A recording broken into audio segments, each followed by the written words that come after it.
मिर्जापुर गांव में रामलाल अपनी बेटी के साथ रहता था। उसकी आर्थिक हालात बहुत खराब थे। वो बहुत गरीबी में जीवन व्यतीत कर रहे थे। उसके घर जमींदार घनश्याम आता है। ए रामलाल, बाहर निकल। तुझे कर्ज दिए हुए सालों बीत गए हैं। तूने अभी तक मेरे पैसे नहीं लौटाए। मुझे आज मेरे पैसे चाहिए, नहीं तो मैं तुम सबको धक्के मारकर घर से बाहर निकाल दूंगा। आज मैं तुम्हारी एक नहीं सुनूंगा। दया कीजिए सरकार, कल मेरा बेटा शहर से लौटने वाला है। मेरा बेटा आते ही मैं सबसे पहले उसे आपके पास भेज दूंगा और आपके सारे पैसे लौटा दूंगा। सिर्फ 2 दिन रुक जाइए। कितने सालों तक आपने इंतजार किया है, सिर्फ 2 दिन की मोहलत और दे दीजिए। बस, अब बहुत हो चुका। तुम्हें बहुत मोहलत मिल गई। हर बार तुम यही बोलते हो कि तुम्हारा बेटा आने वाला है। सालों बीत गए लेकिन तुम्हारे बेटे ने गांव में कदम तक नहीं रखा। लगता है तुम मेरे पैसे लौटाना ही नहीं चाहते और ना ही तुम्हारा कोई बेटा आने वाला है। मैं अब कुछ नहीं सुनूंगा। मुझे मेरे पैसे अभी चाहिए, नहीं तो इस घर से बाहर निकलो। नहीं सरकार, दया कीजिए। अगर 2 दिन में आपके पैसे नहीं मिले तो हम खुद यह घर छोड़ देंगे, लेकिन 2 दिन रुक जाइए। अच्छा ठीक है, मैं तुम्हें आखिरी 2 दिन की मोहलत देता हूं। अगर 2 दिन में मेरे पैसे मुझे नहीं मिले तो तुम्हारा सारा सामान बाहर फेंककर तुम्हें भी इस गांव से बाहर फेंकवा दूंगा। ऐसा बोलकर जमींदार वहां से चला जाता है। पुष्पा अपने पिताजी से कहती है, भैया 2 दिन में आ जाएंगे ना? अगर इस बार भैया नहीं आए तो जमींदार तो हमें गांव से निकलवा देगा। इस बार वह हमारी एक भी नहीं सुनेगा। आज वह बहुत गुस्से में था। आपने देखा नहीं, वह तो आज ही हमें निकाल देता। तुम फिक्र मत करो बेटी, अमर ने कहा है वो आता ही होगा और उसने पैसों का इंतजाम भी कर लिया है। वह आते ही मैं जमींदार के सारे पैसे लौटा दूंगा। फिर फिक्र करने की कोई बात नहीं। 2 दिन बीत जाते हैं। 2 दिन के बाद रामलाल के घर एक आदमी आकर बोलता है, अरे रामलाल, गजब हो गया। जिस कारखाने में तुम्हारा बेटा काम करता था, उस कारखाने में बहुत भीषण आग लगी थी, जिसमें उस कारखाने में काम करने वाले जितने भी लोग थे, सारे के सारे बहुत बुरी तरह से जल गए। और खबर मिली है कि उसमें से कोई नहीं बचा और इस कारखाने में तुम्हारा बेटा भी काम करता है। ये सुनकर रामलाल के ऊपर दुखों का पहाड़ टूट पड़ता है। 2 दिन बाद उनके गांव में एक आदमी सूटकेस लेकर आता है। अरे भाई साहब, जरा सुनिए तो, ये रामलाल का घर कहाँ है? क्या आप मुझे बता सकते हैं? तुम कौन हो और कहां से आए हो? इस गांव के तो नहीं दिखते। आप तो भी जानते ही होंगे कि रामलाल के बेटे की कारखाने में आग लगने की वजह से मृत्यु हो गई थी। बेचारा दूसरे दिन गांव आने ही वाला था। उसने इतने सालों तक बहुत मेहनत करके बहुत सारा धन जमा कर लिया था। वह सब लेकर घर आने वाला था। उससे पहले यह दुर्घटना हो गई और कारखाने के मालिक ने उनके परिवार वालों के लिए भी पैसे दिए हैं। मैं उसके वही पैसे उसके पिताजी रामलाल जी को देने आया हूँ। ये सुनकर जमींदार के मन में लालच जाग जाता है। और वह सोचता है, क्यों ना मैं इसे बोल दूं कि मैं ही रामलाल हूं और इससे पैसे ले लूं। वैसे भी रामलाल ने मुझे कर्जा लिया है, वह खुद तो मुझे चुकाने से रहा। मैं इसी से ही पैसे ले लेता हूं, जिससे मुझे कर्ज का पैसा भी मिल जाएगा और मेरा काम भी बन जाएगा। इसके लिए मुझे इसे यहीं से भगा देना होगा, ये रामलाल तक पहुंच ही ना पाए। अरे भाई, मैं ही रामलाल हूं और जिसकी बात तुम कर रहे हो वह मेरा ही बेटा था। अच्छा हुआ भाई साहब, आप मुझे यहीं पर मिल गए, वरना मुझे पूरे गांव में कहां कहां भटकना पड़ता। ये लीजिए आपकी अमानत, अब मैं चलता हूं। यह कहकर वह आदमी वहां से चला जाता है और जमींदार वह सूटकेस लेकर अपने घर चला जाता है। और जैसे ही वह सूटकेस खोलकर देखता है, उसमें ढेर सारे पैसे होते हैं। जमींदार यह देखकर बहुत खुश हो जाता है। मुझे तो कुछ समझ में नहीं आ रहा, अब हमारा गुजारा कैसे होगा। हम तो पूरी तरह से अमर के भरोसे पर थे, लेकिन पता नहीं ईश्वर यह कैसी परीक्षा ले रहा है। अमर ही तो हमारा सहारा था, भगवान ने उसे भी हमसे छीन लिया। भगवान इतने कठोर दिल कैसे हो सकते हैं। कभी कभी लगता है कि ईश्वर है ही नहीं। अगर होते तो हमारे साथ इतना सब नहीं होता, जबकि हमने किसी का कुछ नहीं बिगाड़ा। पिताजी, आप चिंता मत कीजिए, मैं भी काम में आपका हाथ बटाऊंगी।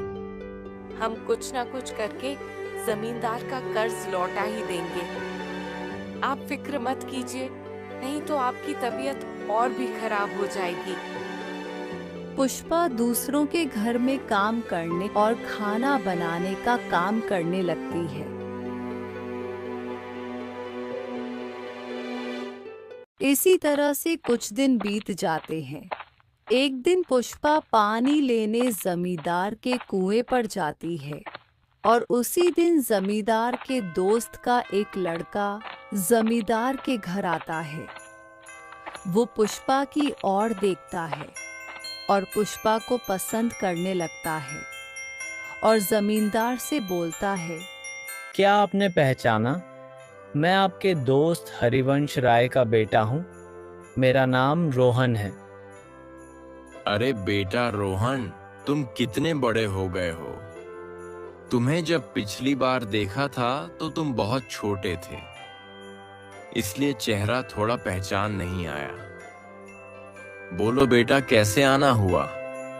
वो क्या है ना चाचा जी, दरअसल पिताजी ने एक जमीन का सौदा करने के लिए मुझे यहाँ भेजा था। वहीं जमीन देखने के लिए मैं आया था।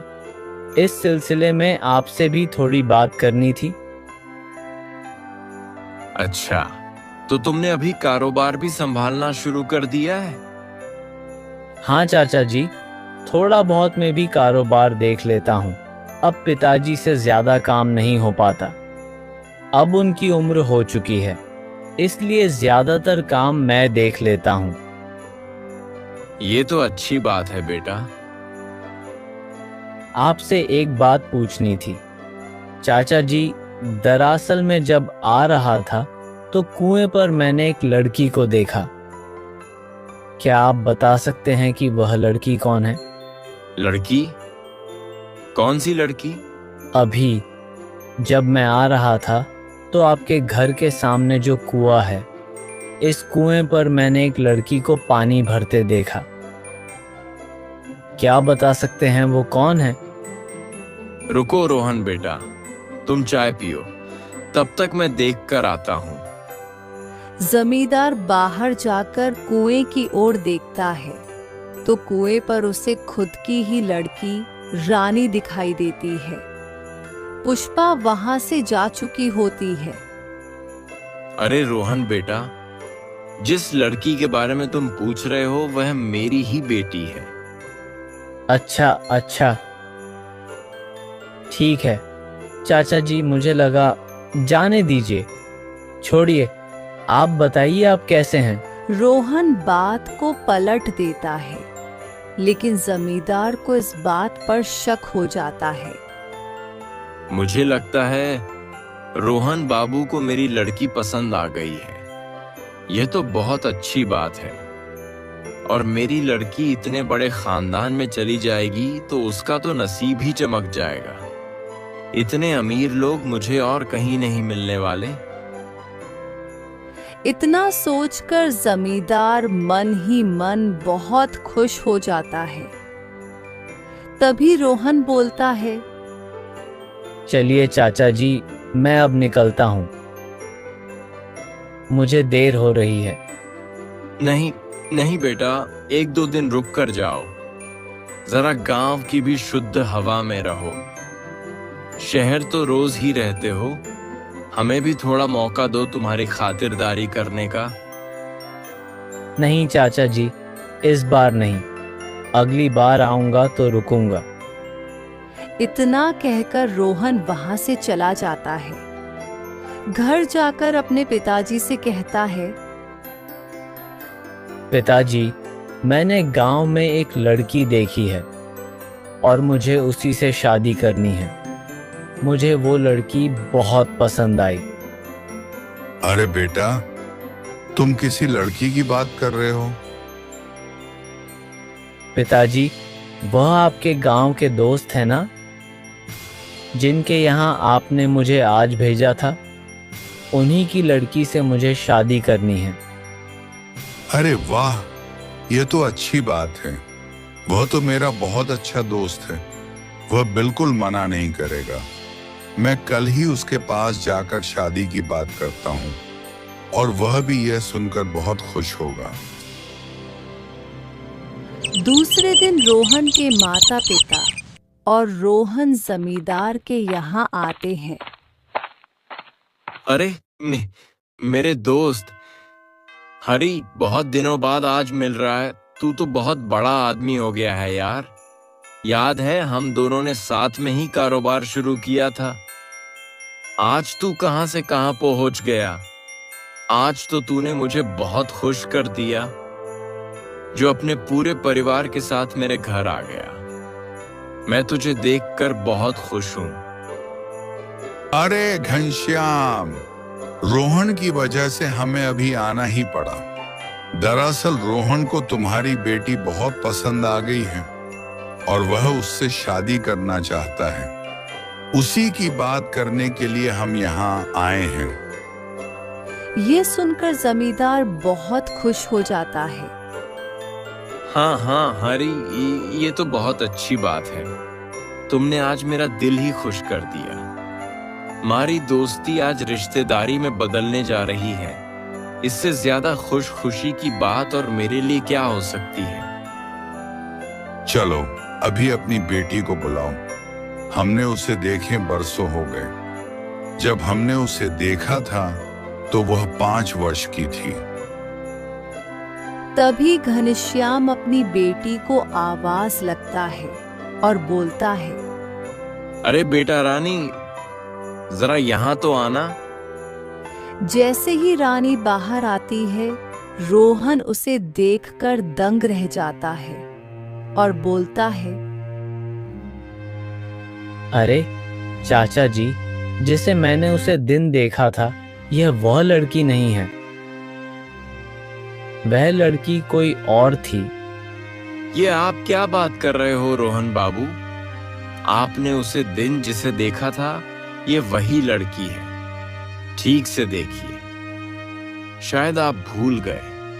ये वही लड़की है जो उसे दिन कुएं के पास खड़ी थी। नहीं नहीं चाचा जी, मुझे अच्छी तरह से याद है। मैंने गुलाबी रंग के सलवार सूट में एक लड़की को देखा था। इतना सुनकर जमींदार सोच में पड़ जाता है। कहीं रोहन बाबू ने उसे फटीचर रामलाल की लड़की पुष्पा को तो नहीं देख लिया? उस दिन वही थोड़ी देर पहले वहां पानी भरने आई थी और शायद रोहन बाबू उसी की बात कर रहे हैं। नहीं नहीं, मैं ऐसा बिल्कुल नहीं होने दूंगा। मुझे कुछ करना होगा। मुझे कुछ भी करके रामलाल और उसकी पूरे परिवार को इस गांव से भगा देना होगा, इससे पहले कि रोहन बाबू उसे गांव में जाकर ढूंढ ले। ठीक है रोहन बाबू, अगर ऐसी बात है तो मैं खुद उस लड़की को आपके लिए ढूंढ कर लाऊंगा। आप चिंता मत कीजिए। रोहन, तुम यह क्या बात कर रहे हो? हम तुम्हारे कहने पर आए थे। तुमने कहा था कि तुम्हें घनश्याम की लड़की पसंद आई है और हमें घनश्याम की लड़की बहुत ज्यादा पसंद है, और तुम पता नहीं किस लड़की की बात कर रहे हो। हमें तो यही लड़की पसंद है और मेरी यही इच्छा कि मेरे दोस्त के यहाँ ही तुम्हारा रिश्ता हो। और रानी में क्या कमी है? बहुत अच्छी लड़की है बेटा। पर पिताजी, मुझे उसी लड़की से शादी करनी है जिसे मैंने उसे दिन कुएं पर देखा था। चलो घनश्याम, अब हम चलते हैं। तुम्हें हमने तकलीफ दी, उसके लिए हमें माफ कर देना। नहीं हरी, इसमें तकलीफ कैसी? शायद मेरे ही सुनने या समझने में गलती हो गई, पर मैं कोशिश करूंगा कि उसे लड़की को जल्द से जल्द ढूंढ दूं। इतना कहकर हरी और रोहन अपने घर चले जाते हैं और घर जाकर हरी अपने लड़के रोहन से बोलता है, अरे रोहन, तुमने इतनी बड़ी गलतफहमी कैसे कर दी? पता नहीं मेरे दोस्त घनश्याम को कितना बुरा लगा होगा।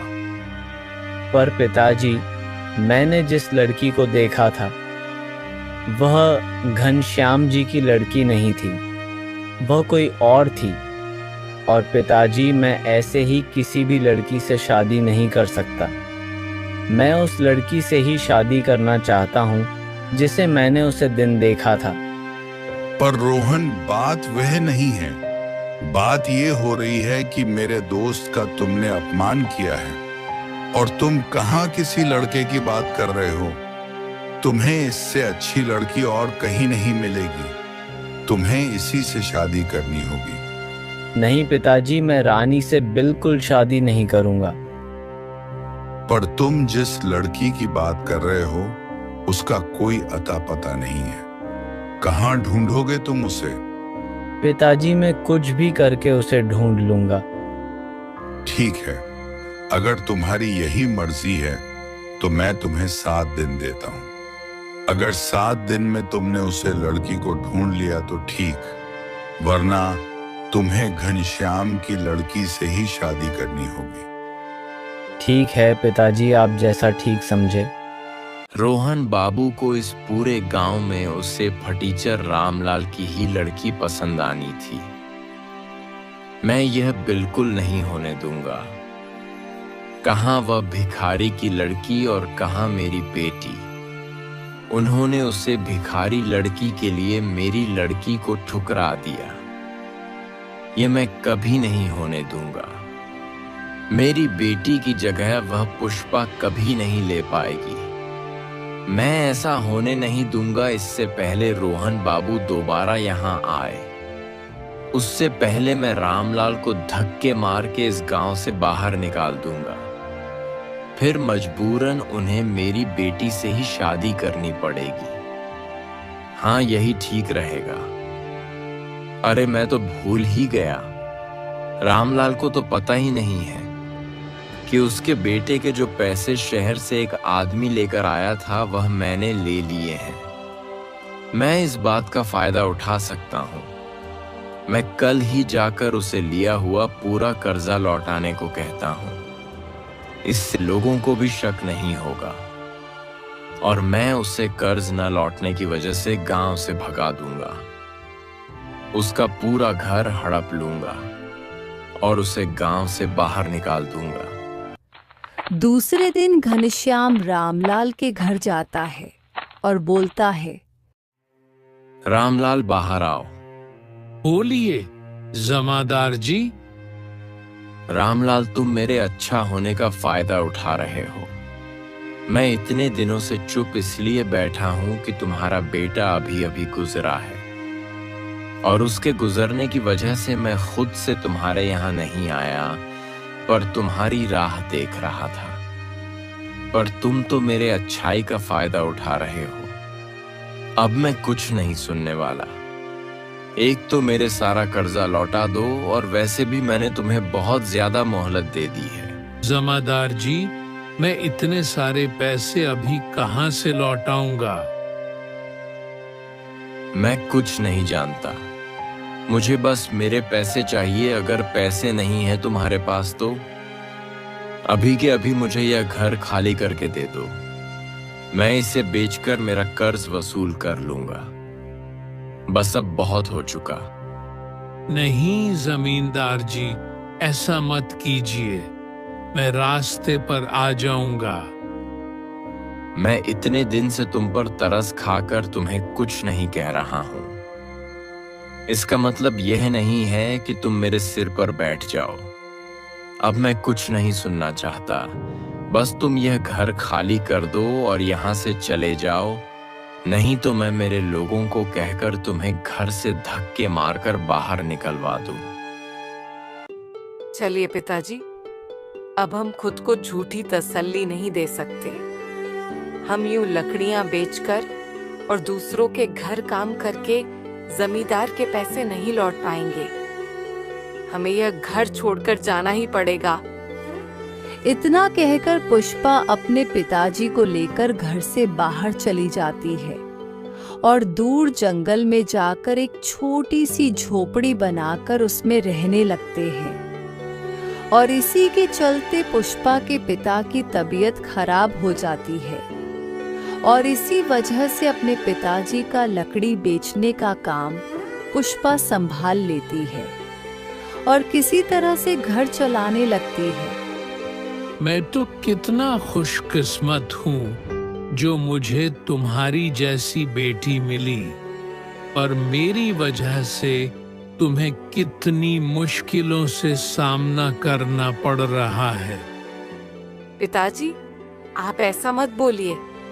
आपकी सेवा करने के लिए मुझे कोई मुश्किलों के सामना नहीं करना पड़ रहा है। आपकी सेवा करना मेरा धर्म है। आपकी सेवा करने में कैसी मुश्किल? पिताजी, मैंने खाना बनाकर रख दिया है, आप खाना खा लेना।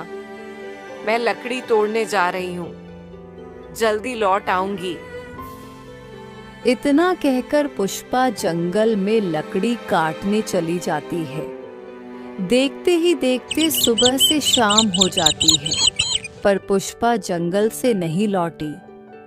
इसी वजह से पुष्पा के पिता बहुत परेशान हो जाते हैं। रामलाल बोलता है, पुष्पा को अभी तक आ जाना चाहिए था, पर वह अभी तक नहीं आई। कहीं वह किसी मुसीबत में तो नहीं फंस गई। मुझे अपनी बच्ची को जाकर ढूंढना चाहिए। मैं घर पर ऐसे हाथ पैर हाथ रखकर नहीं बैठ सकता। इतना कहकर रामलाल पुष्पा को ढूंढने के लिए जंगल की ओर निकल पड़ता है। रास्ते में रामलाल की तबीयत बहुत खराब हो जाती है और वह चक्कर खाकर नीचे गिर जाता है, और यहाँ पुष्पा घर पहुंच जाती है। तभी रोहन पुष्पा को ढूंढते ढूंढते रामलाल के पास आकर खड़ा हो जाता है और बोलता है, बाबा आप ठीक तो हो ना? रोहन रामलाल को वो उठाता है और किसी तरह उठाकर एक पेड़ के नीचे बिठा देता है और बोलता है, अरे बाबा आप इस जंगल में क्या कर रहे हैं? आपकी तो तबीयत भी बहुत खराब लग रही है। अरे बेटा, मैं अपनी बेटी पुष्पा को ढूंढने के लिए जंगल में जा रहा था। वह लकड़ियां तोड़ने गई थी, पर अब तक नहीं लौटी। पता नहीं कैसे मुझे चक्कर आ गई। कोई बात नहीं बाबा, बस आप मुझे आपका घर का पता बताइए, मैं आपको आपके घर छोड़ देता हूँ। तभी अचानक रोहन रामलाल को लेकर पुष्पा के घर के अंदर आता है और जैसे ही रोहन की नजर पुष्पा पर पड़ती है, पुष्पा को देखकर रोहन को धक्का लग जाता है और मन ही मन बहुत खुश भी हो जाता है। ये ऊपर वाले, तेरा लाख लाख शुक्रिया, आज तूने मेरी सुन ली। अगर मैं आज इस बाबा की मदद नहीं की होती तो मैं यहाँ तक कभी पहुँच नहीं पाता। धन्यवाद ऊपर वाले, जो तूने मुझे इस लड़की से मिला दिया, वरना मुझे घनश्याम की लड़की से शादी करनी पड़ती। पिताजी, आप ठीक तो है ना? बेटा, तुम ठीक तो हो ना? मैं तुम्हें ढूंढने बाहर गया था, पता नहीं कैसे मुझे चक्कर से आ गए थे और मैं बीच राह पर गिर गया था। तभी इन्होंने मेरी मदद की और मुझे घर तक लेकर आए। अगर यह वहां नहीं होते तो पता नहीं मेरा क्या होता। आपका बहुत बहुत शुक्रिया, आपने मेरे पिताजी की मदद की। मैं हमेशा आपकी शुक्रगुजार रहूंगी। बाबा, आप गांव के बाहर इस जंगल में इस ऐसी छोटी सी झोपड़ी बनाकर क्यों रह रहे हैं?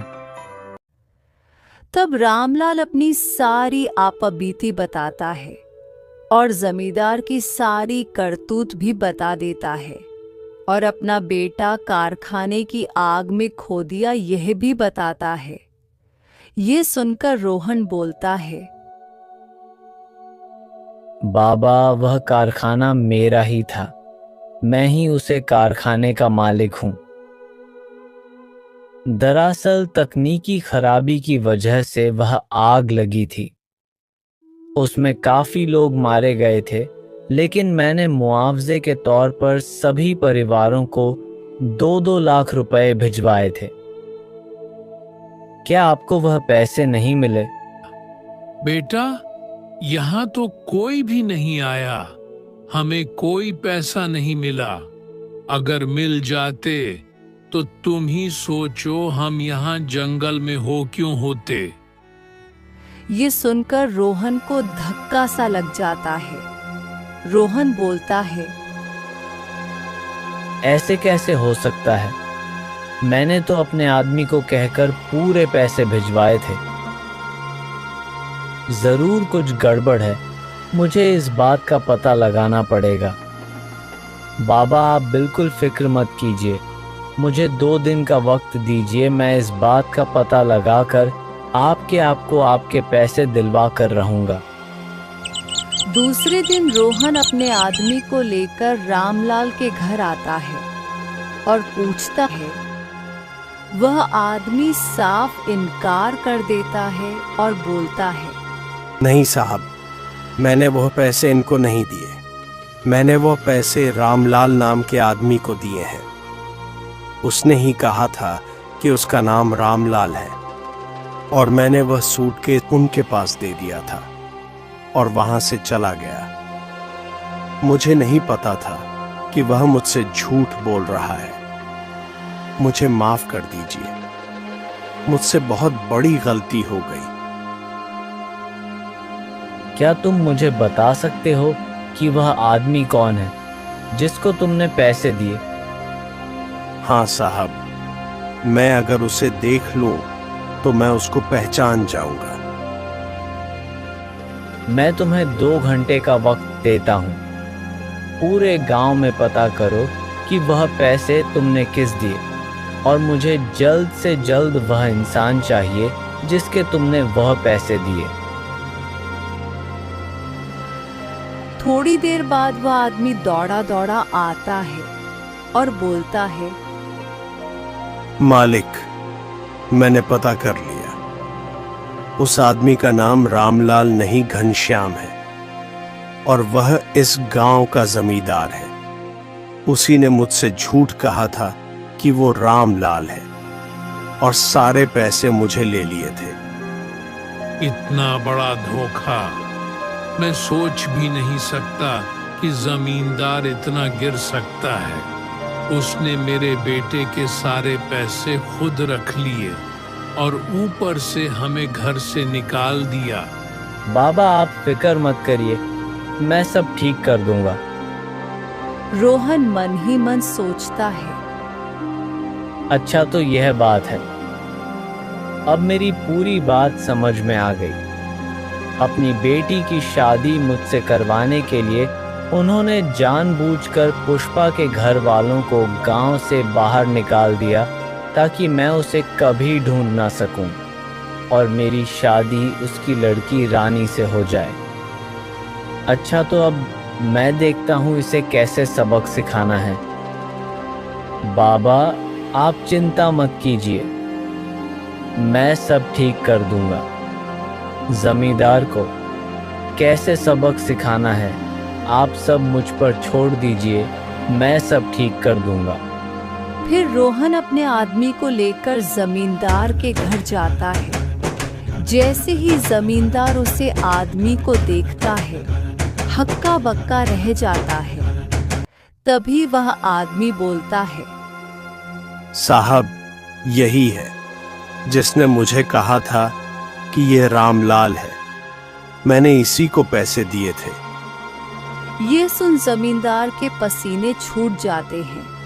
वह रोहन के सामने बहुत शर्मिंदा हो जाता है। चाचा जी यह सब आपने किया है? मुझे तो यकीन नहीं होता आपने एक गरीब आदमी के हक का पैसा उससे छीन लिया। आपको पता है अमर के पिताजी को कितनी तकलीफ झेलनी पड़ रही है। और इतना ही नहीं, आपने उनसे पैसे लेकर भी उन्हें इस गांव से बाहर निकाल दिया। आपने तो इससे सारे पैसे ले लिए थे, फिर आपने ऐसा क्यों किया? जवाब दीजिए। रोहन बेटा मुझे माफ कर दो, मुझसे गलती हो गई। मैं पैसों के लालच में आ गया था और अपनी बेटी के मोह में अंधा हो गया था, इसलिए मैंने ऐसा किया। जब तुमने उस लड़की के बारे में बताया तभी मैं पहचान गया था कि वह लड़की कोई और नहीं, पुष्पा ही थी। इसलिए मैंने यह चाल चली और पुष्पा और उसके पिताजी को इस गांव से निकाल दिया ताकि तुम्हें वह लड़की नहीं मिले और मजबूरन तुम्हें मेरी बेटी से शादी करनी पड़े। मुझे माफ कर दो बेटा, मैं बहक गया था। तभी हरिवंश राय वहां पर आ जाता है। उसे भी यह सारी घटना पता चल जाती है और वह भी जमींदार को बहुत खरी खोटी सुनाते हैं। और फिर रोहन और उसके पिताजी पुष्पा के घर जाते हैं और सारे पैसे उसके पिताजी को देते हैं और उसके पिताजी से पुष्पा का हाथ भी मांगते हैं।